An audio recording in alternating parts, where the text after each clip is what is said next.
अगर शरीर को ऊर्जावान बनाना है और काम करते वक्त जो थकावट आती है उसको पूरी तरह से खत्म करना है और आलस्य से पूरी तरह से छुटकारा पाना है, तो आज की ये प्रसिद्ध रहस्यमय पुरानी कहानी को ध्यान से सुनना। तो चलिए कहानी की शुरुआत करते हैं। दोस्तों, अगर हम कोई भी काम करते हैं तो हमें ऊर्जा की बहुत ज्यादा जरूरत होती है। आप महसूस भी किए होंगे कि जब आप बीमार होते हैं तो आपकी ऊर्जा बहुत ही कम हो जाती है और आप चाह करके भी कोई काम नहीं कर पाते हैं। आप दिन रात बिस्तर पर ही लेटे रहते हैं और आपका बिस्तर पर से उठने का मन ही नहीं करता। और अगर आपकी ऊर्जा कम है तो आप पढ़ाई भी करेंगे तो आपको बहुत ही जल्दी नींद भी आ जाएगी। आपका पढ़ने लिखने का मन बिल्कुल भी नहीं करेगा और किसी भी कार्य में भी आपका मन नहीं लगेगा। आपको बहुत ही जल्दी थकावट लग जाएगी। इसलिए शरीर में ऊर्जा का होना बहुत ज्यादा जरूरी होता है। जिस इंसान के शरीर में जितनी अच्छी ऊर्जा होती है वह उतना ही चुस्त, दुरुस्त और फुर्तीला होता है। उसका शरीर उतना ही अच्छे तरीके से काम करता है। लेकिन जिस भी व्यक्ति के अंदर ऊर्जा की कमी रहती है उसका मन बहुत ही निराश और हताश रहता है। वह चिंताओं में डूबा रहता है। उसका कोई भी काम करने का मन ही नहीं करता और उसे तमाम तरह की बीमारियां जकड़ लेती हैं। इसलिए शरीर में ऊर्जा का होना अति आवश्यक है। मित्रों, आज के इस वीडियो में हम ऊर्जा बढ़ाने के तरीकों को मैं आपको बताऊंगा, जिसे समझ लेने के बाद आप खुद अपने अंदर की ऊर्जा को बढ़ा सकेंगे और खुद आप तरोताजा महसूस करेंगे। आपके शरीर के अंदर फुर्ती आ जाएगी। तो मित्रों, इस वीडियो को छोड़ करके कहीं जाइएगा। मित्रों, प्राचीन समय में नर्मदा नदी के किनारे बस एक आश्रम में रोज की तरह गुरु अपने शिष्यों को तरह तरह की विद्या ये सिखाया करते थे। कुंडलिनी योग से लेकर के ध्यान करने तक वह सारी विद्याएं अपने शिष्यों को सिखाया करते थे। उन्हीं शिष्यों में एक निर्मल नाम का एक शिष्य था जिसका व्यवहार अन्य शिष्यों से बिल्कुल अलग था। उसके शरीर में ऊर्जा रहती ही नहीं थी। वह हर समय थका थका सा रहता था। एक बार की बात है, गुरु रोज की तरह अपने शिष्यों को ध्यान का उपदेश दे रहे थे। उपदेश के बीच में ही निर्मल को नींद आ गई और गुरु की नजर अचानक निर्मल पर पड़ गई। फिर गुरु को गुस्सा भी आया। गुरु डांट कर बोलते हैं कि निर्मल, तुमने रात को ठीक से सोया नहीं था क्या, जो तुम्हें अभी इसी वक्त नींद आ रही है। निर्मल घबरा गया और वह तुरंत नींद से जाग गया और फिर कहने लगा कि गुरुवर, माफ कीजिएगा, मैं रात को भी सोता हूं, फिर भी पता नहीं क्यों मुझे हर समय नींद आती रहती है। ऐसा लगता है कि शरीर में जान ही नहीं है। मैं बहुत जल्दी थक भी जाता हूं, चाह करके भी मैं कुछ कर नहीं पाता। गुरुवर, मेरा पढ़ाई में भी बिल्कुल मन नहीं लगता। मैं तरह तरह के उपाय भी अपनाता हूं और फिर भी मैं सफल नहीं हो पाता। हर समय ऐसा लगता है कि हमारे शरीर की ऊर्जा को किसी ने छीन लिया है। गुरु कहते हैं कि निर्मल, तुम बिल्कुल भी घबराओ नहीं। आज तुम्हारे साथ साथ मैं सभी शिष्यों को शरीर की ऊर्जा बढ़ाने के तरीके बता रहा हूं, जिसे तुम सब ध्यानपूर्वक सुनना। गुरु कहते हैं कि शिष्यों, सिर्फ अच्छा भोजन करने से शरीर में ऊर्जा नहीं बढ़ती। शरीर में ऊर्जा बढ़ाने के कई सारे कारण होते हैं। गुरु कहते हैं कि आश्रम में जो अनाज की खेती होती है, तो क्या वह सिर्फ उसमें पानी डालने से ही अच्छी फसलें तैयार हो जाती हैं क्या? सभी शिष्य कहते हैं कि नहीं गुरुवार, उसमें तो खाद माटी के साथ साथ तमाम चीजें डालनी पड़ती हैं, तब जाकर के फसल अच्छी तैयार होती है। गुरु कहते हैं कि अगर खेतों में पौधों को सिर्फ पानी ही डाला जाए तो क्या फसलों की पैदावार अच्छी होगी? सभी शिष्य कहते हैं कि नहीं गुरुवर, ऐसे में तो फसलें मुरझा जाएंगे। गुरु कहते हैं कि ठीक उसी प्रकार हमारे शरीर की भी हालत होती है। अगर हम सिर्फ खाना ही खाएंगे अच्छा तो भी हमारे शरीर में ऊर्जा नहीं पैदा होगी। अच्छी ऊर्जा पैदा करने के लिए कई सारे तरीके होते हैं। उनमें पहला तरीका है, कम खाने की आदत डालो। गुरु की इस बात को सुनकर के सब आश्चर्यचकित हो जाते हैं कि गुरुवर, अगर हम लोग बहुत कम खाना खाएंगे तो फिर हमारे शरीर में ऊर्जा कहां से आएगी? गुरु कहते हैं कि यही तो आज तक तुम सब समझ ही नहीं पाए। लोग सोचते हैं कि ज्यादा खाना खाएंगे तो शरीर में ताकत बढ़ेगी। ऐसा कुछ भी नहीं होता है। आप खाना पर्याप्त मात्रा में लीजिए, बल्कि मैं तो यह कहूंगा कि जितना आपको भूख है उसे थोड़ा कम ही खाइए। इससे क्या होगा कि जो आपकी शरीर की प्राण ऊर्जा है वह भोजन को जल्दी से पचा देगी और जो बाकी ऊर्जा बचेगी वह आपके शरीर की टूटी फूटी कोशिकाओं की मरम्मत करने में मदद करेगी। इससे आपके शरीर की प्राण ऊर्जा को आपके शरीर की देखरेख करने के लिए बहुत समय मिल जाएगा। और आप जब खाना पर्याप्त मात्रा में लेते हैं, बहुत ज्यादा खाना नहीं खाते हैं, तो आपका शरीर हल्का रहता है। और जब आपका शरीर हल्का रहेगा, खाना बहुत अच्छे तरीके से पच जाएगा, तो बाकी लोगों की तुलना में आप बहुत हल्का और ऊर्जावान महसूस करेंगे। गुरु कहते हैं कि जो लोग ज्यादा खाना खाते हैं, उनके शरीर की सारी ऊर्जा सिर्फ खाने को ही पचाने में लग जाती है और कई घंटों तक तो उनका खाना पचता ही रहता है और ठीक से उनका पाचन भी नहीं हो पाता। पेट उनका भारी भारी सा रहता है। लेकिन जो व्यक्ति कम खाते हैं, उनका पाचन बहुत ही जल्दी हो जाता है और फिर बचे हुई प्राण ऊर्जा शरीर की टूटी फूटी कोशिकाओं की मरम्मत करती रहती है। ऐसे लोग बहुत ही ऊर्जावान महसूस करते हैं। तुमने अजगर को तो देखा ही होगा। अजगर खाना खाने के बाद कई घंटों तक, या यूं कहे कि कई दिनों तक यूं ही अस्वस्थ पड़ा रहता है। उसके शरीर की फुर्ती ही चली जाती है। ऐसे ही हम सबके साथ होता है। अगर हम ज्यादा खाना खाएंगे तो हमारे शरीर की सारी प्राण ऊर्जा खाने के ऊपर लग जाएगी। पूरे दिन रात सिर्फ उस खाने को पचाने में लगी रहेगी। लेकिन अगर हम खाना पर्याप्त मात्रा में खाते हैं या जितना हमारी भूख है उससे कम खाते हैं, तो हमारे शरीर की बची हुई प्राण ऊर्जा हमारे शरीर की टूटी फूटी कोशिकाओं की मरम्मत करने में लग जाती है। गुरु कहते हैं कि पहले तो तुम सब यह करो कि जितना तुम्हें भूख है उससे थोड़ा कम खाओ और आज से ही इस रहस्यमयी तरीके को अपनाना शुरू कर दो। इसका असर तुम्हें 1 हफ्ते में दिखने लगेगा। गुरु कहते हैं कि दूसरी बात जो तुम सबको याद रखनी है हमेशा ऊर्जावान बने रहने के लिए, वह यह है कि पौष्टिक भोजन खाओ। गुरु कहते हैं कि अधिकतर लोग तो सिर्फ पेट भरने के लिए खाना खाते हैं। उन्हें लगता है कि उनका पेट बस भर जाए तो सब ठीक हो जाएगा। तो ऐसा बिल्कुल भी नहीं होता है। आपके शरीर को विभिन्न प्रकार के विटामिन्स की जरूरत होती है। अगर आपके शरीर को पर्याप्त मात्रा में विटामिन्स नहीं मिलेगा तो धीरे धीरे आपका शरीर कमजोर पड़ने लगेगा। मान लीजिए कि आपके शरीर में विटामिन ए की कमी रहती है तो आपको रतौंधी रोग हो सकता है। अगर आप अपने खाने में कैल्शियम की मात्रा नहीं लेते हैं तो इससे आपकी हड्डियां कमजोर हो जाएंगी और उनमें दर्द भी हो सकता है। हड्डियों को मजबूत करने के लिए सबसे अच्छा तरीका है कि आप दूध का सेवन करें और आप थोड़ा समय धूप में जरूर बिताएं। इससे क्या होगा कि विटामिन डी धूप में त्वचा के नीचे पर्याप्त मात्रा में बन जाएगी। सूर्य के प्रकाश में ही विटामिन डी का निर्माण होता है और उसका निर्माण आपकी त्वचा के नीचे होता है, जो आपके शरीर की हड्डियों को मजबूत बनाने में अति आवश्यक होता है। इससे आपकी त्वचा की चमक भी बढ़ती है और आप तंदुरुस्त भी रहेंगे। गुरु कहते हैं कि खाने में अच्छा और पौष्टिक भोजन लो और जितना ज्यादा हो सके प्राकृतिक भोजन खाओ, उससे तुम्हारा मन शांत रहेगा। गुरु कहते हैं कि शिष्य हमेशा ऊर्जावान बने रहने का तीसरा तरीका है व्यायाम करने की और ध्यान करने की आदत डालो। शिष्य कहने लगे, गुरुवर, यह तो हम प्रतिदिन करते हैं, इसमें कौन सी बड़ी बात है, ये तो सभी करते हैं। तभी फिर गुरु कहते हैं कि हाँ, बात तुम्हारी सही है, लेकिन अगर व्यायाम को और ध्यान को एक निश्चित समय पर ना किया जाए, जब मन में आया तब कर लिए, तो ऐसे करने से कोई मतलब नहीं होता है, बल्कि उसका शरीर पर बुरा असर तुम्हें देखने को मिलेगा। इसलिए सबसे ज्यादा जरूरी यह है कि व्यायाम और ध्यान को एक निश्चित समय में करो। गुरु कहते हैं कि व्यायाम शुरू करो, फिर होगा क्या कि तुम्हारे शरीर की ऊर्जा बढ़ने लगेगी और तुम्हारे शरीर में पूर्ति भी आने लगेगी, क्योंकि व्यायाम करने से शरीर के सभी अंग मजबूत होते हैं और उनके कार्य करने की क्षमता भी बढ़ती है। तो इससे तुम दिन में काफी समय तक ऊर्जा से भरे रहोगे, ऊर्जावान महसूस करोगे। जब धीरे धीरे ऊर्जा घटने लगेगी तो फिर अगला दिन आ जाएगा, तो तुम अगले दिन ठीक उसी समय पर व्यायाम करना।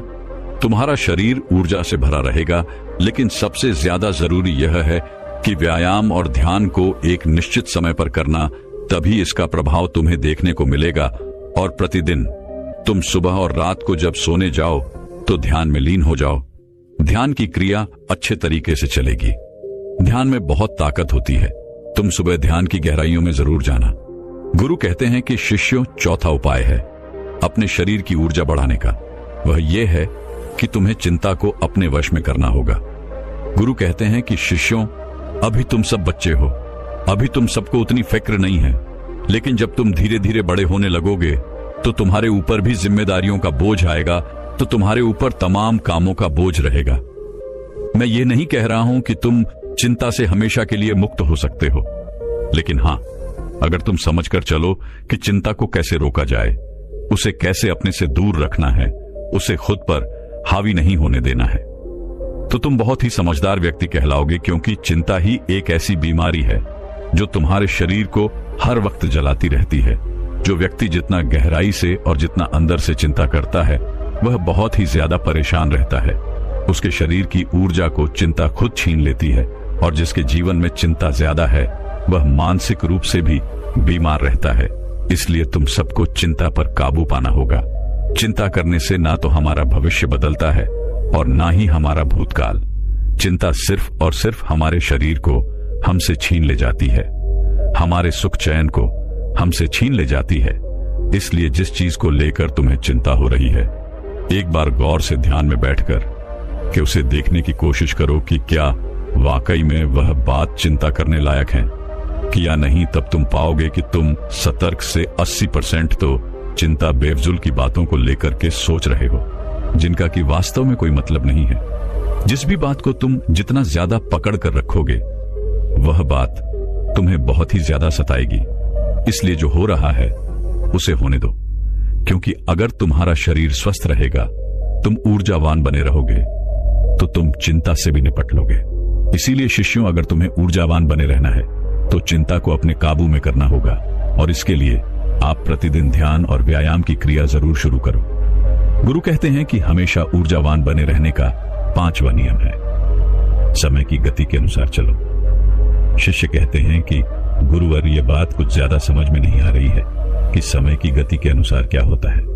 गुरु कहते हैं कि जब सुबह होती है तो चिड़िया चहचहाने लगती है, पौधों के फूल खिल जाते हैं, पत्तियां हरी भरी हो जाती हैं, वह भी सूर्य के प्रकाश में अपने भोजन का निर्माण करने लगती हैं, कलियां भी खिलने लगती हैं और चारों तरफ पेड़ पौधे ऊर्जा से भर जाते हैं। इसी प्रकार तुम्हारा शरीर भी होता है।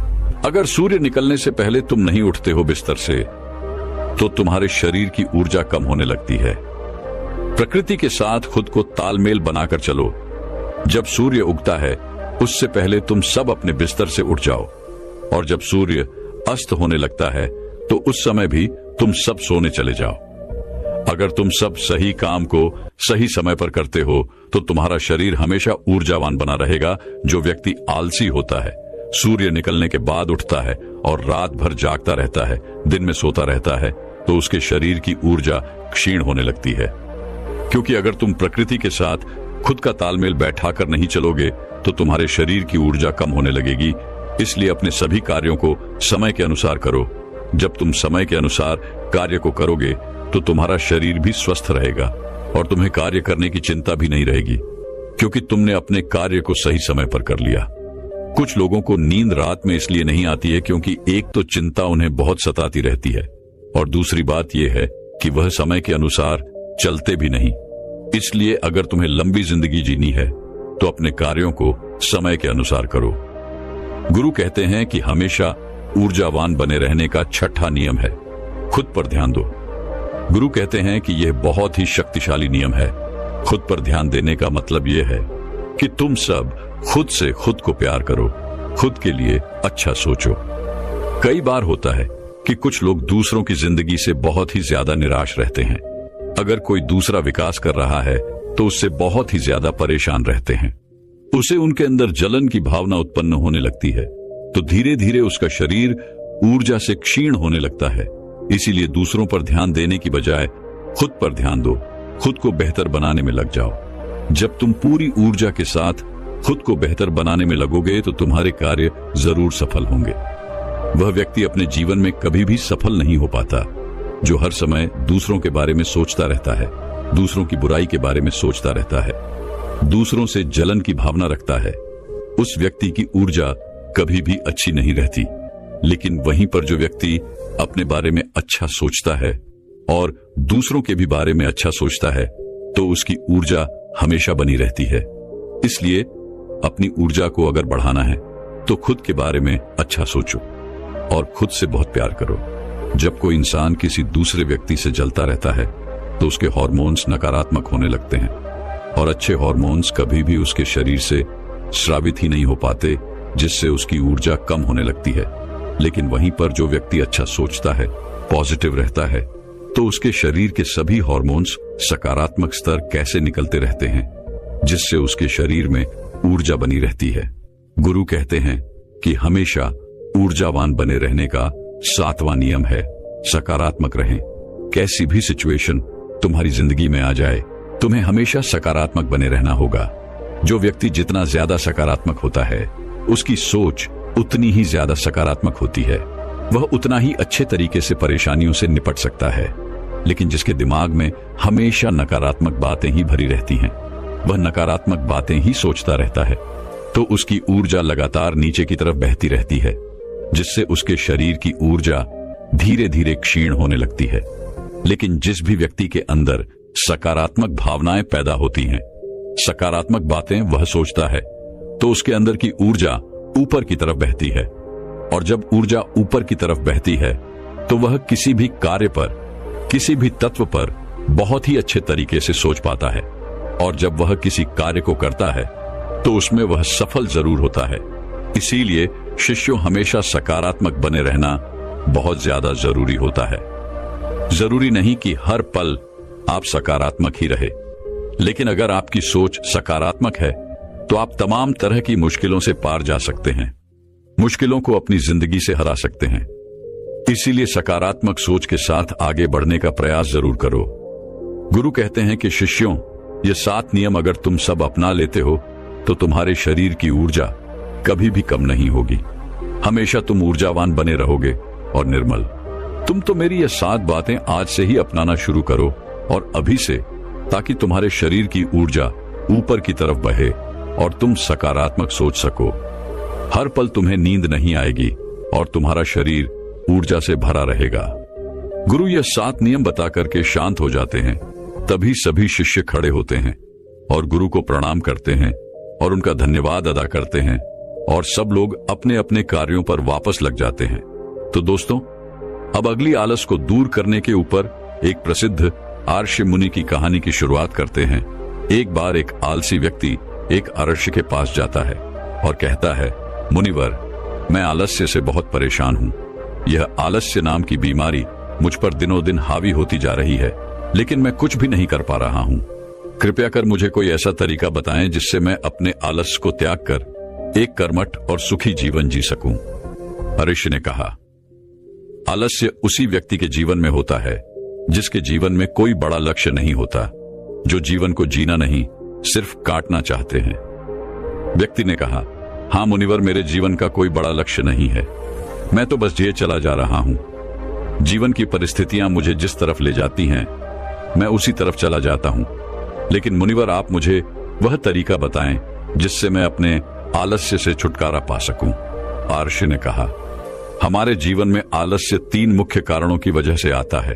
पहला कारण है किसी बड़े लक्ष्य का ना होना, दूसरा कारण है अपने शरीर और मन को ना समझना, और तीसरा कारण है आलसी और कामचोर व्यक्तियों की संगत करना। आलसी व्यक्ति ने कहा, मुनि पर जरा इन तीनों बातों को विस्तार से समझाइए। आर्ष्य ने कहा, जिस व्यक्ति के जीवन में एक बड़ा और स्पष्ट लक्ष्य नहीं है, उस व्यक्ति के जीवन से आलस्य कभी जा ही नहीं सकता, क्योंकि एक स्पष्ट लक्ष्य व्यक्ति को निरंतर उत्साहित और कर्मशील बनाकर रखता है। और जब व्यक्ति के जीवन में आलस्य का आगमन होता है तो यह मजबूत लक्ष्य उसे याद दिलाता है कि यह समय आलस्य करके बर्बाद करने का नहीं, बल्कि कर्म करने का है। लेकिन लक्ष्य ऐसा नहीं होना चाहिए जिसे तुमने अति उत्साह या निराशा के क्षणों में बनाया हो, क्योंकि उत्साह और निराशा के पलों में बनाए गए लक्ष्य इन परिस्थितियों के समाप्त होते ही कमजोर और क्षीण पड़ जाते हैं। लक्ष्य का निर्धारण हमेशा ही अनुकूल परिस्थितियों में बहुत ही सोच समझकर और शांत दिमाग से करना चाहिए। वह लक्ष्य तुम्हारी भावनाओं और दिल से जुड़ा होना चाहिए। साथ ही उस लक्ष्य के बनाने के पीछे का एक बहुत ही मजबूत कारण भी होना चाहिए कि आखिर तुम उस काम को क्यों करना चाहते हो, क्योंकि जब तुम अपने लक्ष्य से भटक रहे होगे तो उस लक्ष्य के पीछे का मजबूत कारण ही वह शक्ति होगी जो तुम्हें अपने लक्ष्य की तरफ वापस खींच लाएगी। अगर तुम्हारा लक्ष्य ऐसा है जिसके बारे में सोचकर ही तुम्हारे अंदर जोश और आंखों में आंसू आ जाते हैं, तो फिर तुम्हें चिंता करने की जरूरत नहीं है, क्योंकि फिर तुम्हारा लक्ष्य तुम्हारे आलस्य को खत्म कर देगा। आर्शी ने आगे कहा, लेकिन कुछ ऐसे भी लोग होते हैं जिनके जीवन में लक्ष्य तो होता है, लेकिन वे फिर भी आलस्य करते हैं। तो इनके जीवन में आलस्य का कारण है कि ऐसे लोग यह नहीं समझ पाते कि हमारा मन काम कैसे करता है। हमारा मन बहुत ही चालाक है और यह हमारे साथ हर समय खेल खेलता रहता है। यह कभी भी किसी काम का विरोध नहीं करता, बल्कि या तो उस काम को टालता है या फिर उस काम को करने में आने वाली कठिनाइयों को बढ़ा चढ़ाकर दिखाता है। जैसे कि अगर तुम इससे कहोगे कि पढ़ाई करनी है, तो ये कहेगा थोड़ी देर आराम कर लेते हैं फिर पढ़ाई करेंगे। अगर तुम इससे कहोगे कि ध्यान करना है, तो ये कहेगा कि ध्यान करने का सबसे अच्छा समय तो सुबह ब्रह्म मुहूर्त में होता है। कल सुबह से जल्दी उठेंगे और फिर ध्यान करेंगे, और फिर ना तो तुम सुबह ब्रह्म मुहूर्त में उठ पाओगे और ना ही कभी ध्यान कर पाओगे।